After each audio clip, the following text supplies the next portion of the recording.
अब शौनकादि ऋषि पूछते हैं कि प्रभु दूसरी बार ये कथा किससे कही? सूत जी बताते हैं, तुंगभद्रा नदी के तट पर आत्मदेव नामक एक ब्राह्मण रहते थे।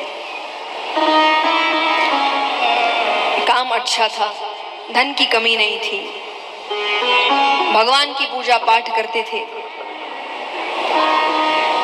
अब यहाँ पर ये जब तक सुबह उठने के बाद भगवान की भक्ति ना कर ले, पूजा पाठ ना कर ले, भोजन ना करे, वहीं पर एकदम विपरीत पत्नी, वो जब तक उठने के बाद एक दो घर में कलह ना करवा दे, वो भोजन ना करे। तो यहाँ पर अलग अलग स्वभाव है और इस पर भी वो चिंता में नहीं था। वो भगवान से यही कहता कि ऐसी दी है तो आप में लगा हुआ हूं, बहुत अच्छी दी होती तो उसी के पीछे लगा रहता। तो वो इस पर भी उसने अपनी खुशी ढूंढ ली थी। उसे दुख एक ही बात का था कि उसे कोई संतान नहीं थी और उसने हर तरीके से कोशिश कर ली पर उसको संतान नहीं हो रही। एक दिन उसके मन में विचार आया कि मुझे नहीं हो रही, तो वो गौ माता एक दिन लेकर आ गया कि गौ माता के जो बछड़ा या बछड़ी होगी उसको अपनी संतान मानकर पाल लूंगा। अब दुर्भाग्य ऐसा कि वो गौ माता भी बांझ निकली।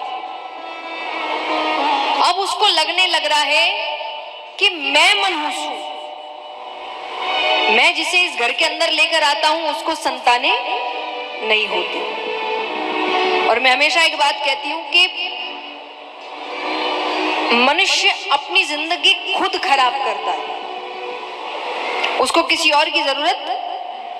अपने आप को नकारात्मकता तक ले जाने की कला मनुष्य के अंदर अच्छी खासी से भरी हुई है, मनुष्य खुद करता है ये बात। एक नकारात्मक विचार 100 नकारात्मक विचारों को निमंत्रण देता है। इसका मैं सबसे बड़ा उदाहरण देती हूँ कि जो खास करके युवा बैठे हैं। मान लीजिए एक बच्चा है, 11वीं या 12वीं का पेपर है उसका कल। अब उसके मन में पहला विचार आया, पेपर अच्छा नहीं गया तो। यहां से शुरुआत होती है। पेपर अच्छा नहीं गया, फेल हो जाएंगे, फेल हो गए तो कॉलेज नहीं मिलेगी, कॉलेज नहीं मिलेगी तो डिग्री नहीं मिलेगी, डिग्री नहीं मिली तो नौकरी नहीं मिलेगी, नौकरी नहीं मिली तो शादी नहीं होगी, लड़की नहीं मिलेगी या लड़का नहीं मिलेगा। ये हो गया, समाज क्या कहेगा, परिवार क्या कहेगा, ये क्या कहेगा, भविष्य का क्या होगा।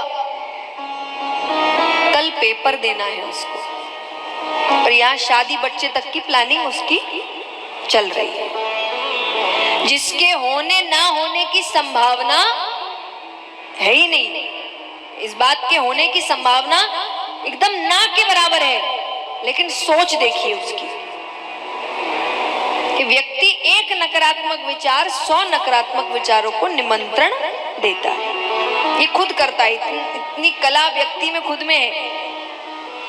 कहते ना कि बात चल रही है आजकल इंटरनेट पे काफी कि अपनी जिंदगी को बर्बाद करने की कला मुझ में ही है, कोई और उसके लिए निर्भर, ये हम खुद कर रहे हैं। हम खुद ही दुखी हो रहे हैं तो किसी और को क्या दोष देना। मैं कितनी बार कहती हूँ कि आपकी जिंदगी में ऐसा नहीं कि अच्छा कुछ हो नहीं रहा, हो रहा है, पर हमको रोने की आदत हो गई है। आप अधिकतर व्यक्तियों से पूछिए कि कैसे हो, क्या हाल, अरे पूछो मत, अरे पूछो मत। उसकी जिंदगी में बहुत चीजें अच्छी भी चल रही होगी, लेकिन आदत पड़ गई है रोने की। ध्यान वहीं जाता है कि क्या नहीं है। एक बार पूछ लो क्या है तो लिस्ट इतनी लंबी निकल जाएगी कि उसको खुद को शर्म आने लग जाएगी कि मैं इस तरफ क्यों नहीं देखता कभी। लेकिन बस क्या नहीं है उस पर रोने की आदत पड़ गई। जो चाहिए उसके लिए मैं हमेशा कहती हूँ, ये नहीं है कि वो काम मेहनत करो, मेहनत करते रहो। रोने से अगर आपको आपकी चीज मिल जाएगी, आप जिंदगी भर रोइए, पर मिल जाएगी क्या बताओ, तो फिर क्या फायदा रोकर, समय और नष्ट हो रहा है। इसका मतलब ये नहीं रो मत, रो लो 15 मिनट, 20 मिनट, आधी घंटा, एक दिन, कुछ गलत हुआ पूरा एक दिन रोइए कि आज रोने का दिन है, कल से ये नहीं, कल से उठो और काम पे लगो। महीनों तक एक ही चीज कर रहे हैं, रो ही रहे हैं, मेरी किस्मत खराब है। और एक बात याद रखना, सनातन धर्म हमेशा कहता है कि आपके जीभ पर मां सरस्वती बैठती है। आप जो बोलते हैं सच हो जाता है। जो व्यक्ति कहेगा कि मैं बहुत खुश हूं, मेरी उन्नति हो रही है, मेरा सब काम हो रहा है, उसका धीरे धीरे सब काम होता जाएगा। जो कहेगा मैं बर्बाद हूं, मेरी किस्मत खराब है, धीरे धीरे उसकी किस्मत सच में खराब होने लगती है। जो दिन भर बोल ही रहा है, कुछ अच्छा बोल ही नहीं रहा, तो अच्छा होगा कैसे? अगर आप किसी के लिए कुछ अच्छा बोलेंगे नहीं तो वो खुश होगा कैसे? कि आप दिन भर किसी को गालियां दे रहे हो और फिर कह रहे हो कि अरे ये मुझसे प्रसन्न क्यों नहीं हो रहा। दिन भर जिंदगी को गालियां देते रहोगे तो जिंदगी कैसे प्रसन्नता देगी आपको? पर ऐसा नहीं है कि कुछ है नहीं, हमारे पास बहुत कुछ है, उस पर भी थोड़ा ध्यान दीजिए। तो अब वो नकारात्मक विचार आ गया उसके मन में कि मैं मनहूस हूं। अब वो विचार इस हद तक चला गया कि अब उसको लगने लग रहा है कि ऐसी जिंदगी का क्या फायदा, इससे अच्छा तो आत्महत्या कर लेते हैं। इतनी मुश्किल से मनुष्य जन्म मिलता है और व्यक्ति कुछ दुखों के कारण ऐसा विचार ले आता है। वो जाते हैं आत्महत्या कर, पानी में कूदने ही जा रहे हैं कि पीछे से एक ऋषि खींच लेते हैं। क्या कर रहे हो? इतनी मुश्किल से मनुष्य जन्म मिलता है, ऐसे ही त्याग दोगे? वो कहे मुझे संतान नहीं है, संतान के बिना ये जीवन अधूरा लगता है। संत ने कहा संतानें ही पैदा करनी थी, अपना ही पेट भरना था तो जानवर ही बन जाते। देखा जाए तो मनुष्य जानवर से ज्यादा जिंदगी नहीं जी रहा। एक बात बताइए, आज हम काम करते किस लिए? पेट के लिए, है ना? इसलिए कोई अब काम पे कुछ करता भी तो क्या कहते, पेट पे लात नहीं मारना। यही मुहावरे है ना, यही उदाहरण दिए जाते। तो असल में कहा जाए किसके लिए काम कर रहे हैं? वो भी करते हैं शिकार, पेट के लिए। अपने अपने लेवल का काम है, काम तो वो भी कर रहे हैं, पेट तो वो भी अपना भर ही रहे हैं, हम भी भर रहे हैं अपनी तरीके से काम करके। बच्चे वो भी कर रहे हैं, बच्चे हम भी कर रहे हैं। बच्चों का ध्यान वो भी रख रहे हैं, बच्चों का ध्यान हम भी रख रहे हैं। जिस भागदौड़ में हम किए उसी भागदौड़ में बच्चों को भी भगा रहे हैं। इतना ही काम कर रहे हैं, मर जा रहे हैं। जिंदगी तो जानवर जैसी ही है। कुछ भी ऐसा नहीं कर रहे कि कोई हमें कहे कि ये अलग है, या मनुष्य बन के भगवान तक ये नहीं कहेंगे। ऊपर जाओगे तो भगवान कहेंगे गलती की तुमको मनुष्य बना के, काम तुमने जानवरों वाले ही किए। तो संत ने भी यही कहा कि अगर इतना ही करना था कि खुद का पेट भरना है, खुद के बच्चे पैदा करने हैं, उनका पेट भरना है, तो ये तो जानवर भी कर रहे हैं। बहुत समझाते हैं उनको, पर बात पल्ले नहीं पड़ती। अब वो रोने लग गया। वो कहे आप कुछ करिए, मैं आपकी सारी बातें मानने को तैयार हूं, पर मुझे एक संतान चाहिए। ठीक है, तो संत ने एक फल दिया कि जाकर अपनी पत्नी को खिला दे। अब यहाँ पर पत्नी विचार करे कि पता नहीं फल कहाँ से लाए हैं, क्या हो जाए। उसने खाया नहीं, गौ माता की टोकरी में डाल दिया। उसने अपनी बहन को ये बात बताया। बहन कहे मैं 1 महीने के गर्भ से हूँ, पति से कहना कि तुमने फल खा लिया, गर्भवती हो गई, पर बच्चा तुम अपनी बहन के घर पैदा करोगे, मेरा बच्चा मैं तुम्हें दे दूंगी। मेरे घर वो बहुत गरीब थी बहन, मेरे यहाँ धन की बहुत कमी है और तुम्हारे यहाँ धन की कोई कमी, मुझे धन दे दे। उसने कहा ठीक है। तो यहाँ गौ माता ने वो फल खा लिया, वो गर्भवती हो गई, दोनों को बालक हुए। पत्नी का नाम था धुंधली। धुंधली से जो बालक हुआ उसका नाम रखा धुंधकारी, और गैया से जो बालक हुआ उसका नाम रखा गौकर्ण, क्योंकि उसके कान गाय की तरह थे। शरीर मनुष्य का है पर कान गाय के हैं। दोनों बच्चे यहाँ बड़े होते हैं। कुछ समय बाद गौकर्ण जी गुरुकुल चले गए, पिता वैराग्य ले लेते हैं। और यहाँ पर धुंधकारी सर्व अवगुण संपन्न, नहीं सुना हो तो फिर कहूंगा, सर्व अवगुण संपन्न। ऐसा कोई अवगुण नहीं जो उसमें झूठ बोलना, चोरी करना, नशा करना, वो सारे गलत काम करता।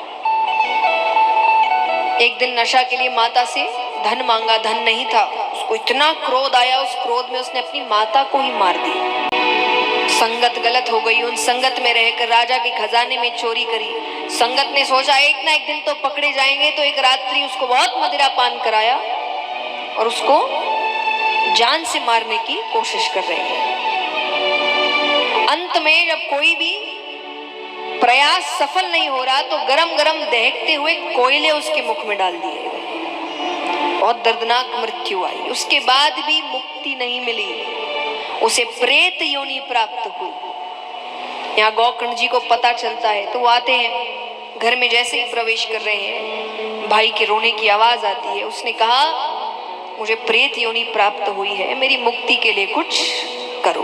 उसने कहा कल आना। गौकर्ण जी सूर्यनारायण भगवान को प्रसन्न करते हैं, उनसे पूछते हैं मुझे क्या करना चाहिए। उन्होंने कहा श्रीमद् भागवत कथा सप्ताह पारायण करिए। तो कथा होती है, कथा में बहुत लोग आए सुनने। 7 दिन की कथा हुई और 7वें दिन जो व्यक्ति 7 दिन पहले महापापी था, 7 दिन बाद उनको लेने भगवान का विमान आया। अब विमान आया तो गौकर्ण जी ने कहा कथा सबने सुनी है, विमान इसके लिए क्यों? तब उन्होंने बड़ी सुंदर बात बताई जो आप सबके लिए भी जरूरी है। उन्होंने कहा केवल सुनने से कल्याण नहीं होता। 3 शब्द बताए, ये 3 शब्द आपका जीवन बदल सकते हैं। और देखिए ये हर क्षेत्र में है, यहाँ पर तो भक्ति के लिए कहा गया है, पर ये 3 शब्द को अगर आप हर क्षेत्र में लागू करिए तो आपको सफलता मिलती है। शब्द है पहला श्रवण। श्रवण यानी सुनना, जो हमने बंद कर दिया है। आजकल सबको बोलना पसंद है, लेकिन जब आप सच जानने की भावना के साथ प्रश्न करना शुरू करेंगे ना, आप देखेंगे आपको धीरे धीरे अपने प्रश्नों के उत्तर अपने आप मिलते जाएंगे।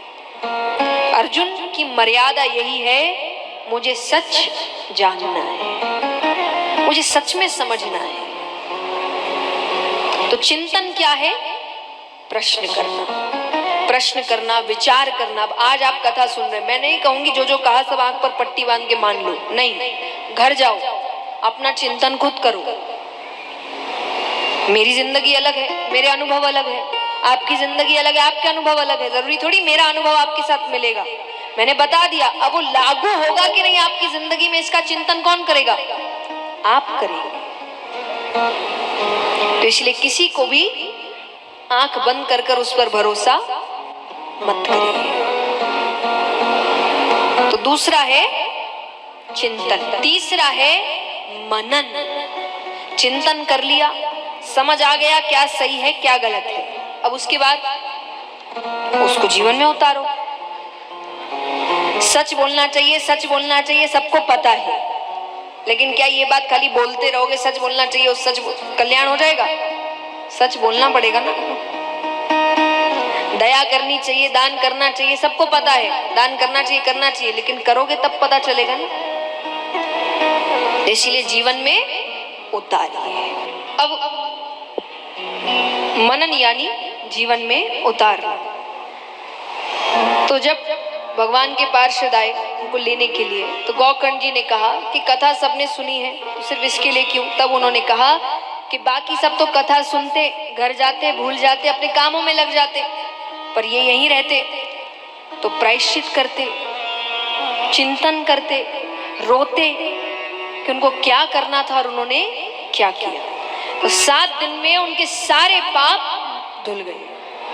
तो इन बातों को ध्यान में रखकर कथा दूसरी बार होती है, और फिर दूसरी बार जितने भक्तों ने कथा सुनी उन सबके लिए भगवान का विमान आता है और सबको भगवान के धाम लेकर जाता है।